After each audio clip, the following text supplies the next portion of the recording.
Subscribe before the truth disappears. The alarms began before sunrise. A shrill, metallic scream echoed through the razor-lined concrete canyons of ADX Florence, a sound that wasn't supposed to exist inside the most secure prison in the United States. Guards spilled into the main corridor, boots striking pressure-sensitive floors that reported every ounce of movement to the surveillance hub. Red emergency lights pulsed like a dying heartbeat as a voice crackled through the radio. Unit D block, inmate missing. Missing. At ADX. For the officers scrambling toward the Supermax's deepest wing, it felt like someone saying gravity had stopped working. By the time the tactical support group reached the pod, every security door had already sealed itself, creating a steel labyrinth. Inside, cameras fed the same impossible sight to every monitor. Cell D13, empty. A cot smoothed flat. A stainless steel sink, spotless. The reinforced door, untouched. And the inmate assigned to that cell, Elias Vance, the mastermind behind the 2014 Denver federal judge attacks, was simply gone. Detective Mara Keaton arrived 30 minutes later, flashing credentials at 3 layers of checkpoints as she entered the belly of the Supermax. She wasn't Bureau of Prison Staff. She wasn't FBI. She was something in between, a federal conflict case investigator called in only when protocols failed catastrophically. And today, they had failed in a way that should have been structurally impossible. "Show me the feed again," she said as she stepped into the warden's operations center. Banks of monitors painted the room in cold blue light. Warden Halbridge, a rigid man with the posture of someone permanently holding his breath, rewound the footage. The timestamp read 03:14:22. Vance sat on the cot reading a book. At 03:14:23, the image flickered. When the pixels resettled, he was gone. No movement, no shadow, no distortion, no transition. Just a single missing frame. "It's a data glitch," Halbridge insisted. "Has to be." "Then why did the panel record him stepping off the pressure-sensitive slab?" Mara asked quietly. Silence fell. She'd already reviewed that data. 15 sensors responding in sequence, triggered by a weight that matched Vance within 2 pounds. Except the cell door never opened. Except the cameras saw nothing. Except no one entered or exited. "What about past anomalies?" she continued. Halbridge hesitated. A flicker of something, fear, guilt, crossed his face. Then he pulled up a restricted folder. Inside were 6 incident reports, 6 inmates, 6 abrupt sensor drop-offs in the past 9 months, 6 dismissals labeled instrumentation errors. Mara read the names and felt something cold pinch the base of her spine. These weren't random inmates. They were all high-risk subjects, bomb makers, cartel deputies, domestic terror affiliates, men placed in ADX for a reason, each one serving sentences long enough to drown a lifetime. "Why weren't these escalated?" she asked. "We run thousands of sensors. False positives happen," Halbridge muttered. "But they didn't disappear," Mara said. "Vance did." She stepped away from the monitors, pacing toward the map of ADX on the back wall. The complex was a maze of underground corridors and converging electronic gates, built to suffocate any hint of escape. Sniper towers watched the yard, though inmates rarely even stepped outside. Everything was designed around the idea that no one leaves ADX until they're dead. So why did it feel like something had been leaving all along? Mara requested access to D block. Halbridge reluctantly agreed, escorting her past one sealed checkpoint after another until the corridor swallowed them in silence. ADX didn't echo. It absorbed sound, as though even noise feared to linger. D13 waited at the end of the hall. Inside, the room was a concrete tomb. Bed slab, combination toilet sink, tiny desk, and a 4-inch wide window slit carved into reinforced wall. Nothing that could be dismantled, altered, or used as leverage. Mara checked the walls with her fingertips, tracing the edges where previous inmates had spent years scraping nails raw just to feel something other than monotony. Then she saw it. 2 scratches, tiny, almost invisible, etched into the metal frame of the bed. Arrow, 314. Door. She leaned closer. The arrow pointed not to the cell door, but downward, toward the space beneath the bed slab. "Warden," she said sharply, "lift this." Warden frowned. "The slabs are welded." "No, they aren't." She pressed her palm to the underside and felt an unnatural shift. A maintenance team arrived with tools. Sparks cascaded across the floor. The slab groaned, then lifted. Beneath it sat a narrow cavity carved into the concrete, handcrafted, hidden, smooth along the sides like someone had spent years widening it inch by inch. And inside, a folded piece of paper. Mara slid on gloves and opened it. "We don't leave through doors.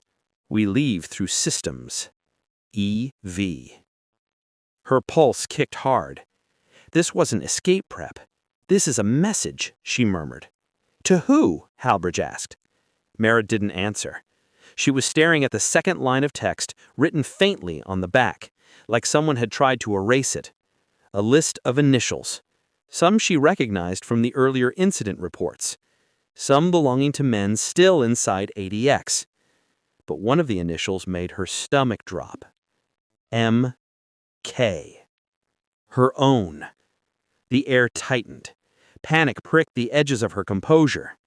Someone inside ADX, or someone using ADX, knew she'd be here before she even got the call.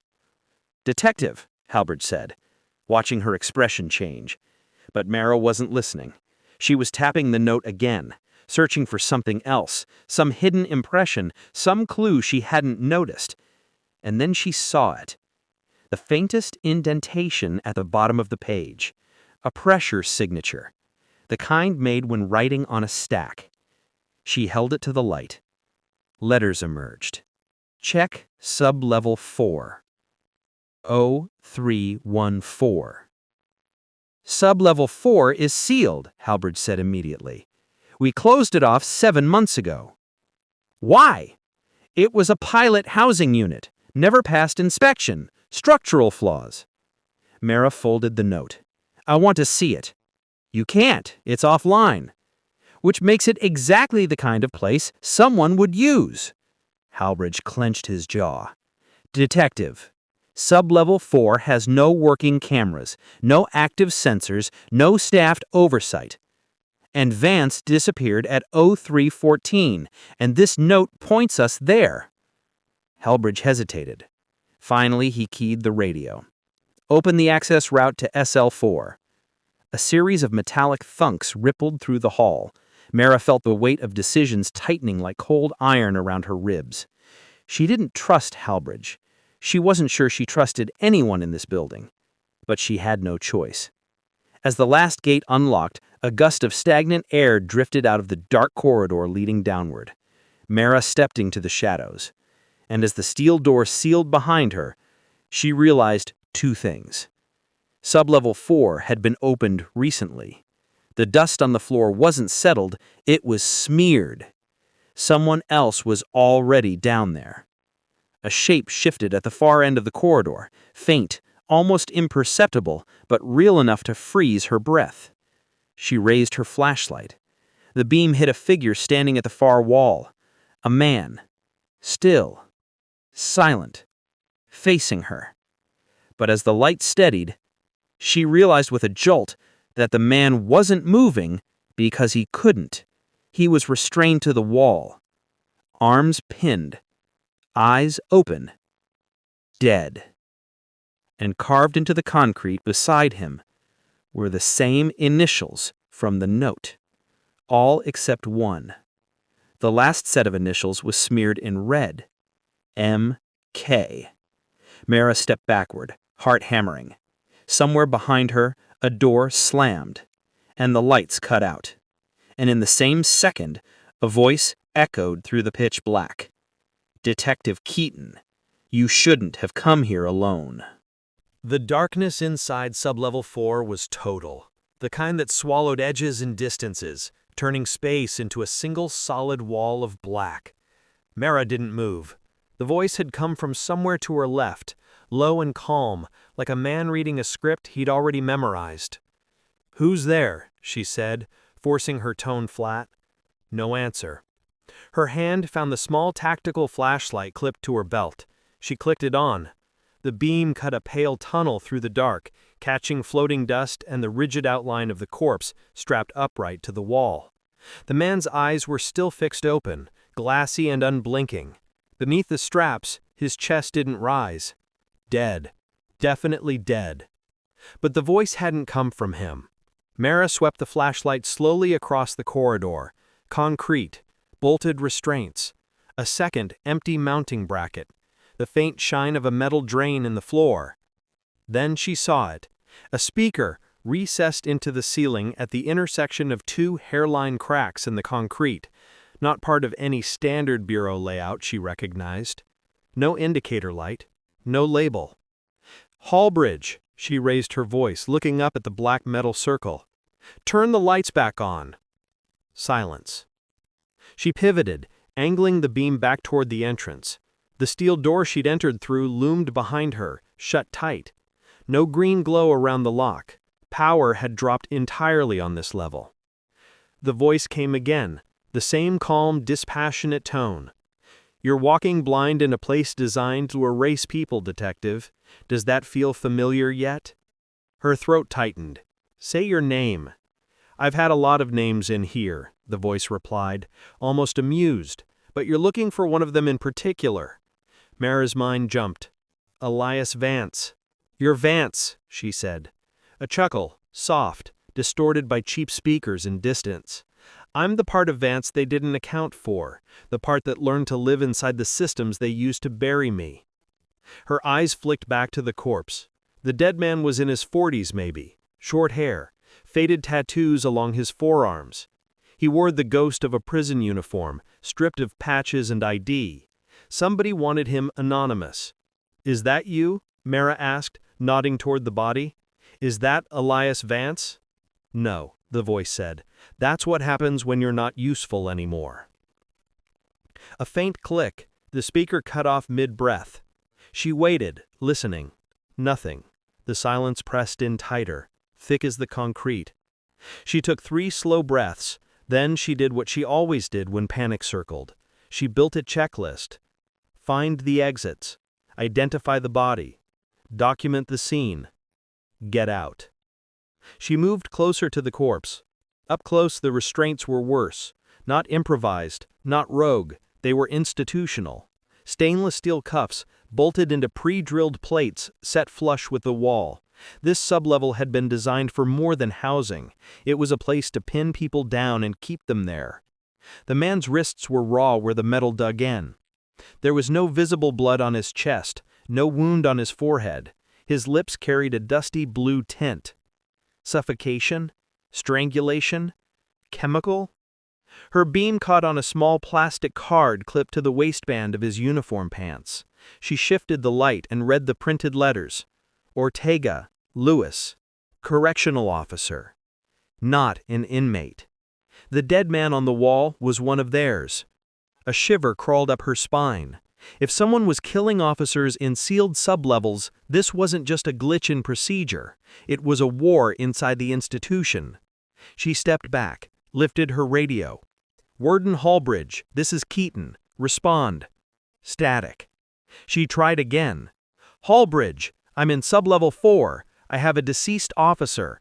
I've lost power. I want this area treated as a primary crime scene." A pause.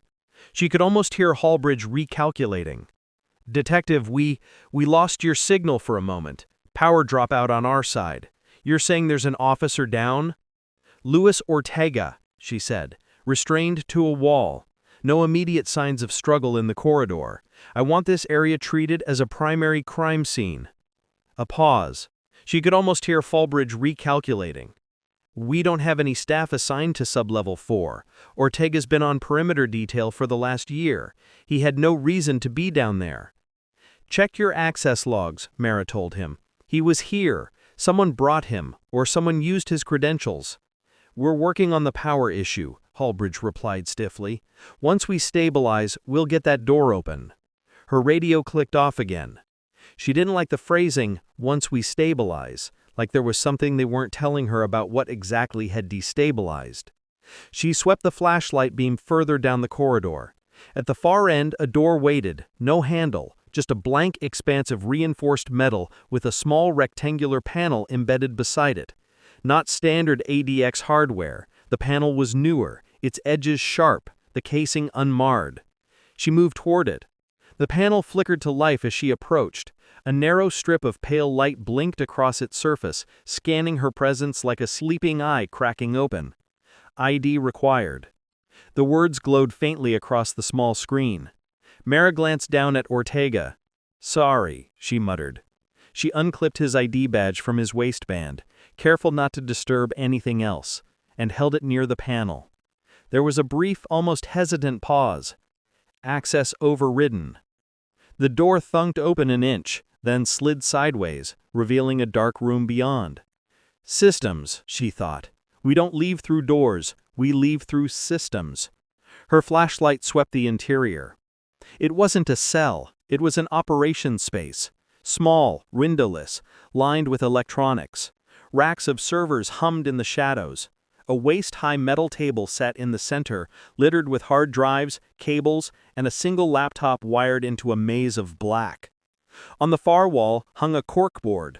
Half the push pins were empty, the other half held photos. Her photos. Mara stepped closer, heart knocking against her ribs. There she was, grainy but unmistakable, stepping out of a federal courthouse 2 years ago, testifying in a corruption case involving a private security contractor. Another shot caught her at a gas station near Denver, another through a restaurant window mid-conversation with a U.S. attorney. Below those, other faces she knew from briefings and reports. Judges, prosecutors, agents. 2 of them were already dead, a car accident, a supposed overdose. She remembered the case files. At the bottom of the board, neatly printed labels sorted the photos into categories. Processed, unresolved, pending. Her photo was pinned under pending. Beside it was a printed sheet of paper, taped to the board. She recognized the formatting, Bureau of Prisons internal memo style. She read the header. Subject, Elias Vance, Behavioral Isolation Pilot Program, BIP.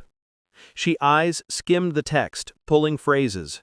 Third-party contractor Argus Secure Solutions. Remote monitoring and adaptive confinement algorithms. Transfer of subject from physical oversight to data-only custody designation. Data-only custody. They weren't just containing men physically, they were transferring them into something else. A status that lived in records, not rooms. Her days dropped to a highlighted sentence at the bottom. Once BIP classification is activated, subject is to be removed from standard population accounting and reclassified under code SL4 Ghost. Ghosts. Her stomach turned. Behind her, the laptop screen flickered on by itself. Lines of code scrolled past, too fast to read. Then the display settled on a simple interface, blocks representing cells, lines representing corridors, and a cluster of glowing dots labeled with inmate numbers. As she watched, one of the dots, Vance's number, blinked, then faded out. In its place, a new icon appeared, off to the side, not in any known housing unit, just floating in a blank gray zone, tagged with a different descriptor. Vance E, status, non-physical hold. "You see it now, don't you?" The voice returned, impossibly close, vibrating through the speaker embedded in the corner of the operations room. "They built a prison inside the prison," it went on. "One where men don't need walls, just paperwork, just status codes, just silence." Mara forced her attention back to the laptop. Her fingers hovered over the keyboard, resisting the urge to start tearing through files blindly. She needed discipline. She needed snapshots. She needed proof that would survive her. "What happened to Ortega?" she asked. "He watched the wrong feed," the voice replied. "He thought sub-level 4 was empty. thought the ghosts were just numbers. Then he followed one. "Whose voice am I hearing?" Mara demanded. The speaker crackled softly. "Call it an echo, of Vance, of Yousef, of every man they decided was easier to delete from a database than guard behind a door." Her jaw tightened. "You're not an echo. You're someone physically sitting behind a microphone." "That's the problem with people like you," the voice murmured. "You still believe bodies are the important part." The laptop chimed. A new window opened on its own. No mouse movement, no inputs from the keyboard. A list of names scrolled into view. Her eyes caught the top line. Pending removal. Keaton, Mara. Class, external interference. Action, system neutralization. Scheduled 03:14. Below it, a timestamp. Effective date, tonight. Her pulse spiked. "What does system neutralization mean?" she asked. The voice didn't answer. Instead, on the laptop screen, a new tab opened. Security footage filled the display, a live feed from somewhere inside ADX. The timestamp in the corner read 12 hours in the future, but the image looked disturbingly real. She saw herself, strapped to a gurney, eyes closed, a respirator covering her mouth and nose. Two medical staff guided the gurney down an underground corridor she didn't recognize, past a sign she couldn't quite make out. The label beneath the feed read, "Keaton, M. Transfer in progress, SIM. Simulation." Or a script. "You investigate disappearances," the voice said softly, "but you never ask who writes the stories everyone agrees to believe afterwards. At ADX, detective, escape isn't the miracle. Disappearance is." The live feed vanished, replaced by a blank gray rectangle. On the corkboard, one of the pushpins began to vibrate, very softly. Her photo slid from pending to a line of empty space under processed, as if an invisible hand had dragged it there. The panel by the door suddenly flashed red. Lockdown activated. Mara jerked around, adrenaline flooding her veins. "Halbridge, this is Keaton. I need that door open now." No response. Lights along the ceiling of sublevel 4 flickered once, then steadied in a dim emergency glow. For the first time, she could see the full length of the corridor through the open doorway, see Ortega's body pinned like a warning sign, see the empty restraints waiting beside him. She wasn't alone down here. At the far end of the corridor, beyond Ortega, another figure appeared. This one moved, a silhouette in a gray jumpsuit, hands loose at his sides. He stepped into the thin wash of light. Mara recognized him from case photos, Elias Vance. Smiled. "You were right," he called down the hall, voice no longer filtered by speakers.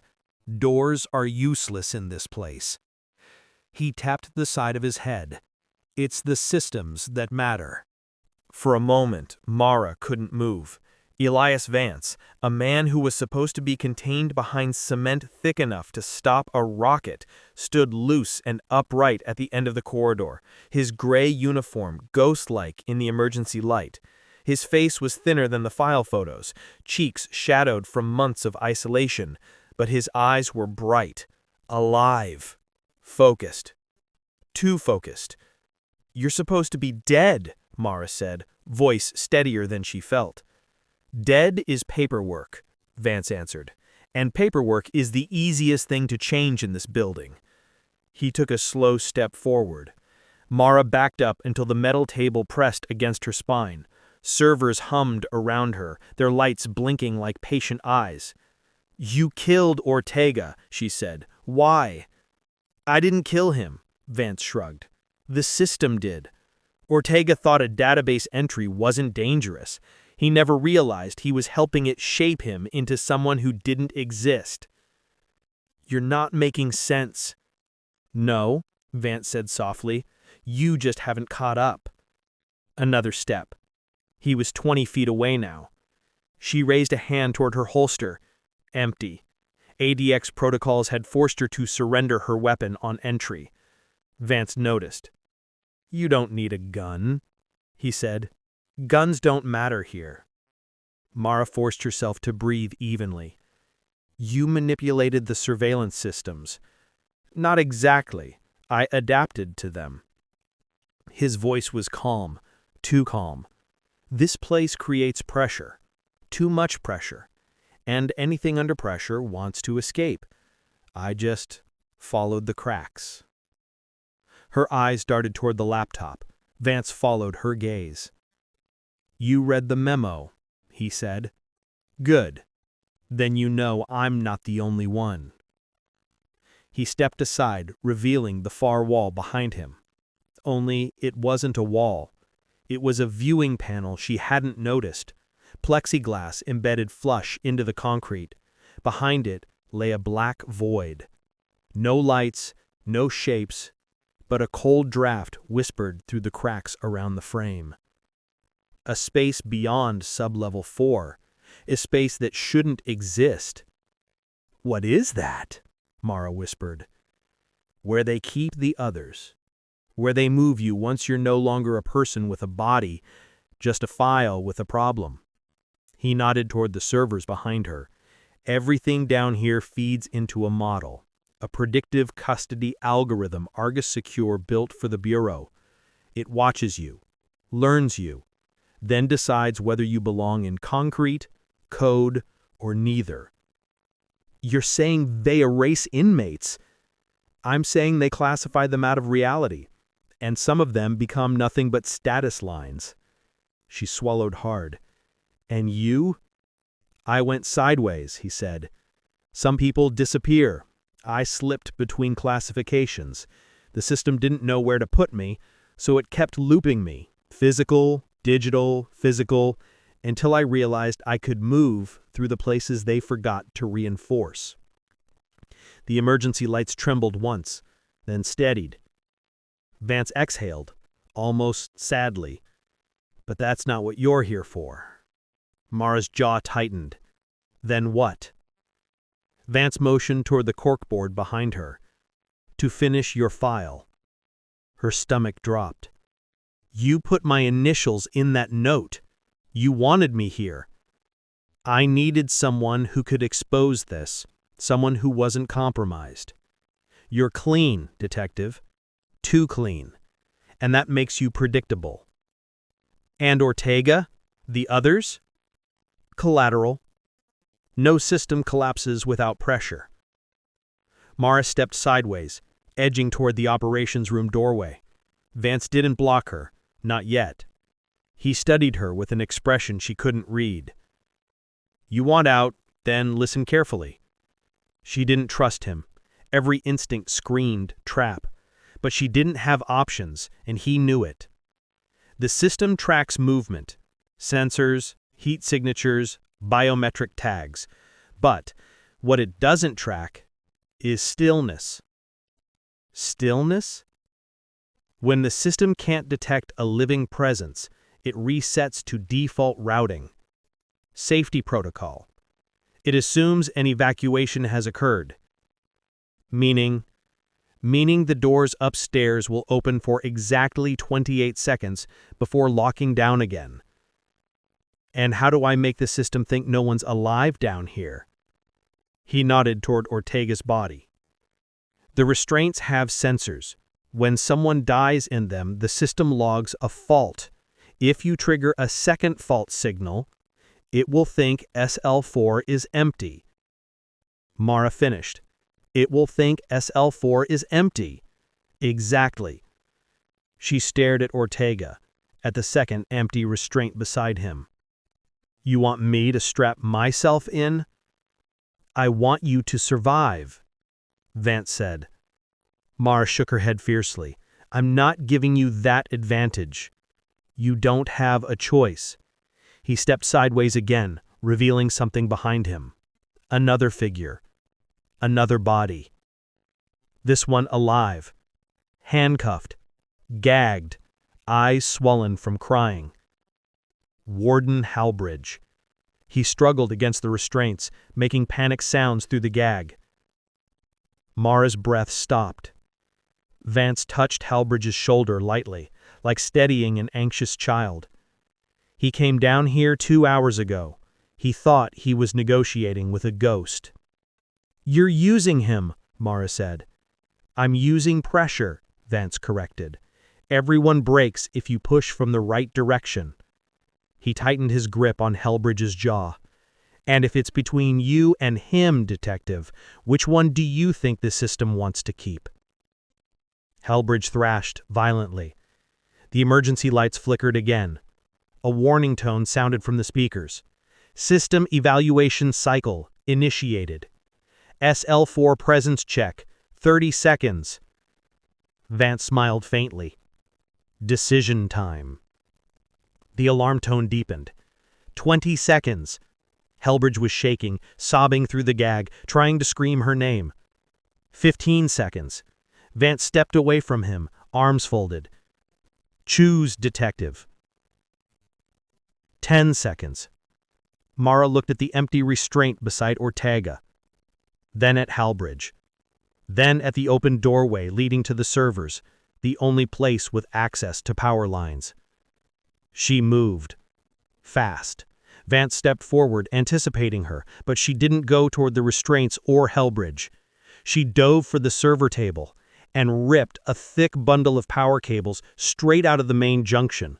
Sparks exploded across the floor. The servers screamed in digital agony. Every light on the level died. The speaker crackled once. Then, everything went silent. For a long, frozen moment, there was only darkness and the smell of burnt wiring. Then, a heavy metallic click. SL4, door override, fail-safe, open. The corridor lights flared back on, weak but alive. The door at the far end, the one she entered through, stood unlocked, wide open. Mara didn't wait. She ran, boots pounding the corridor, breath tearing through her lungs, flashlight bouncing against her hip. Ortega's body blurred past her. So did Halbridge, still strapped, still screaming. Behind her she heard Vance's voice echo from the dark. "Good choice, Detective." But she didn't look back. She hit the staircase, taking the steps 2 at a time, gripping the railing until her palm burned. The higher she climbed, the warmer the air became, until she broke through the final checkpoint doorway and spilled into the upper hall. Guards stared at her in shock. "Detective Keaton, where's the warden?" She didn't slow. "Seal sublevel 4, now." "Who else is down there?" another guard asked. She turned. Her voice dropped to a cold, steady whisper. "No one you can contain." A cow horn roared overhead as steel gates began to slide shut behind her. She walked forward, chest heaving, adrenaline still burning through her veins, but as she passed the last security checkpoint, she caught a glimpse in the mirrored wall. Her reflection. And behind her, in the reflection, just for a split second, a faint silhouette, standing perfectly still in the sub-level doorway, watching. Too still, too straight, like someone who'd learned to live between systems. When she turned around, he was gone. A chill crawled up her spine. Somewhere deep beneath her feet, the lights of sub-level 4 flickered. Once, then twice, as if acknowledging her departure. Then all at once, every camera on the entire floor turned to face her, pivoting in perfect mechanical unison. A soft chime echoed through the hallway. A message flashed on the wall monitor. File update. Keaton, Mara. Status, unresolved. Tracking priority, elevated. Her heart slammed once against her ribs. She wasn't free. She had only escaped the first layer. and the system had just noticed. A second message appeared beneath it.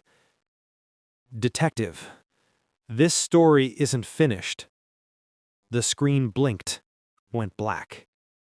If you thought this one was wild, hit subscribe before the next case finds you.